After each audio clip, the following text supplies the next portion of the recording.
এইবাৰ ৰণত পৰিব চন্দ্ৰমোহন পাটোৱাৰীৰ অশ্বমেধৰ ঘোঁৰা। তেওঁক যে কোনেও ৰখাব নোৱাৰে। ইতিমধ্যে আমি আগতে উল্লেখ কৰিছোঁ যে বৰ্তমান ভাৰতীয় জনতা পাৰ্টিত চন্দ্ৰমোহন পাটোৱাৰীক টিকট দিয়া বা কটাৰ কাৰো কৰ্তৃত্ব নাই।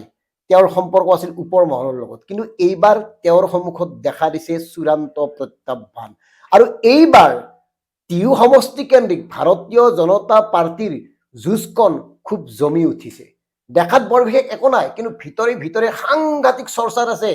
কাৰণ এইবাৰ টিহু সমষ্টিৰ অন্যতম দাবীদাৰ হ'ল ভাৰতীয় জনতা পাৰ্টিৰ এগৰাকী নেতা ত্ৰিনয়ন বৰ্মন। আৰু চাব গ'লে চন্দ্ৰমোহন পাটোৱাৰীতকৈও ত্ৰিনয়ন বৰ্মনৰ ভূমিকা ভাৰতীয় জনতা পাৰ্টিত পুৰণি, বেছি। মানে চন্দ্ৰমোহন পাটোৱাৰীয়ে যেতিয়া ভাৰতীয় জনতা পাৰ্টিত যোগদান কৰিছিল তাৰ আগৰে পৰা ত্ৰিনয়ন বৰ্মন ভাৰতীয় জনতা পাৰ্টিৰ লগত জড়িত আছিল। আনহাতে ত্ৰিনয়ন বৰ্মন আহিছিল RSSৰ পৰা। গতিকে সেই সূত্ৰে ত্ৰিনয়ন বৰ্মন অধিক শক্তিশালী আৰু সেইকাৰণে ভিতৰ চৰাত এইবাৰ সাংঘাতিক চৰ্চা হৈছে।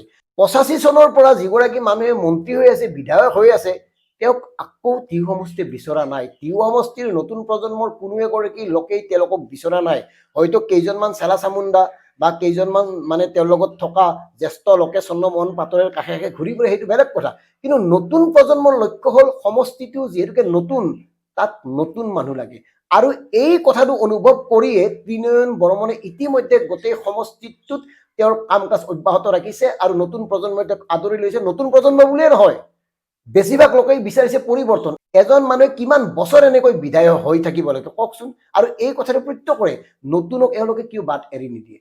মানে এওঁলোক এনেকুৱা নেকি নতুন আহিবই নালাগে, তোমালোকে যিমানেই যোগ্য নোহোৱা, যিমানেই তোমালোকে শিক্ষিত নোহোৱা, তোমালোক ৰাজনীতিৰ প্ৰয়োজন নাই, এই কথাবোৰ এওঁলোকে ভাবে নেকি? যদি নাভাবে কিয় চন্দ্ৰমোহন পাটোৱাৰীয়ে বাৰে বাৰে মানে নিৰ্বাচন খেলিবলৈ উঠি পৰি লাগে? কিয় তেওঁ ওপৰত মেনেজ কৰি টিকটটো আনে? এই কথাবোৰে এইবাৰ ক্ৰিয়া কৰিছে। আৰু এই কথাবোৰে ভাৰতীয় জনতা পাৰ্টিৰ ভিতৰ চৰাত মানে এক উত্তেজনাৰ সৃষ্টি কৰিছে, বিশেষকৈ টিহু সমষ্টি কেন্দ্ৰিক। আৰু এই ক্ষেত্ৰত বৰ্তমানৰ সভাপতি দিলীপ শইকীয়া বিব্ৰত হৈছে। এতিয়া তেওঁ কাক কি কৰিব?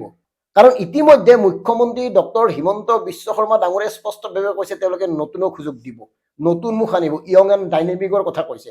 গতিকে সেই ফালৰ পৰা ত্ৰিনয়ন বৰ্মন নতুন আৰু টিহু সমষ্টিটোও নতুন।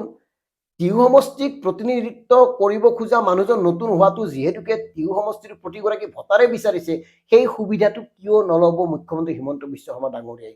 আৰু সেইকাৰণে এইবাৰ চন্দ্ৰমোহন পাটোৱাৰীৰ কাৰণে তীব্ৰ প্ৰত্যাহ্বানৰ সৃষ্টি হৈছে আৰু চন্দ্ৰমোহন পাটোৱাৰীয়ে ইয়াক লৈ অধিক চিন্তিত হৈ পৰিছে।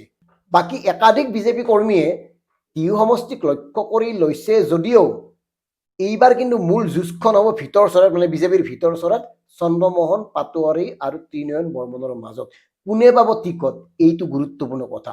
আৰু এটা কথা মন কৰিব, চন্দ্ৰমোহন পাটোৱাৰী যে সৰ্বকালৰ এগৰাকী ব্যৰ্থ মন্ত্ৰী ইতিমধ্যে প্ৰমাণ হৈছে। বিভিন্ন বিভাগত তেওঁৰ দায়িত্ব পালন কৰিছিল, কিন্তু বিভিন্ন বিভাগত দায়িত্ব পালন কৰাৰ পিছতো তেওঁ পূৰ্বৰ যিটো সমষ্টি ধৰ্মপুৰ, তাত কোনো ধৰণৰ স্বাক্ষৰ ৰাখিব নোৱাৰিলে, কোনো ধৰণৰ ডাঙৰ উদ্যোগ এটা স্থাপন কৰিব নোৱাৰিলে। সাংঘাতিক একো পৰিৱৰ্তন নহ'ল। যিটো নিয়মবাহিক পৰিৱৰ্তন, ৰাস্তা ঘাট পৰিৱৰ্তন প্ৰত্যেকতেই হৈছে, হস্পিটাল হৈছে, স্কুল হৈছে, সেইটো প্ৰত্যেকতেই হৈছে, কিন্তু এগৰাকী উদ্যোগ মন্ত্ৰী হিচাপে সেই কৃতিত্বৰ দাবীদাৰ তেওঁ হ'ব নোৱাৰিলে। আৰু এই কথাটোৱে ক্ৰিয়া কৰিছে।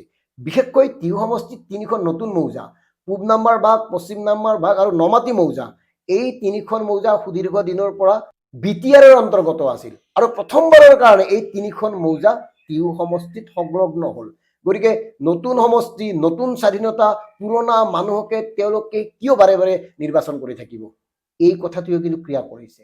এইকাৰণে কৈছো নতুন প্ৰজন্মকে ধৰি বা চিন্তাশীল চেতনা সম্পন্ন লোকসকলে একেজন মানুহকে বাৰে বাৰে নিবিচাৰে। কাৰণ নিজে মন কৰক, ৰাষ্ট্ৰপতি বঁটাপ্ৰাপক শিক্ষক এজনো অৱসৰ হয়, গতিকে অৱসৰৰ সময় থাকে। এওঁলোকৰ কিয় অৱসৰৰ সময় নাথাকে? এওঁলোকে কিয় নতুনক বাট নিদিয়ে? এওঁলোকৰ কি ইমান নিচা জাতি সেৱা কৰাৰ? এই কথাবোৰ কিন্তু বিশ্লেষণ হৈছে, এই কথাবোৰ কিন্তু আলোচনা হৈছে। আৰু সেই ফালৰ পৰা চন্দ্ৰমোহন পাটোৱাৰীৰ এইবাৰ দিগদাৰ আছে। আৰু চন্দ্ৰমোহন পাটোৱাৰীয়ে যদি আকৰ্গজ হৈ মানে ওপৰত থকা তেওঁৰ সম্পৰ্ক সূত্ৰে যদি টিকটটো আনিবলৈ চেষ্টা কৰে, লোকচান হ'ব বিজেপিৰ। এই কথাটো আমি মানে ক্ষেত্ৰভিত্তিক অধ্যয়নৰ ওপৰত ভিত্তি কৰিহে জনালো। ধন্যবাদ। জয় অসম।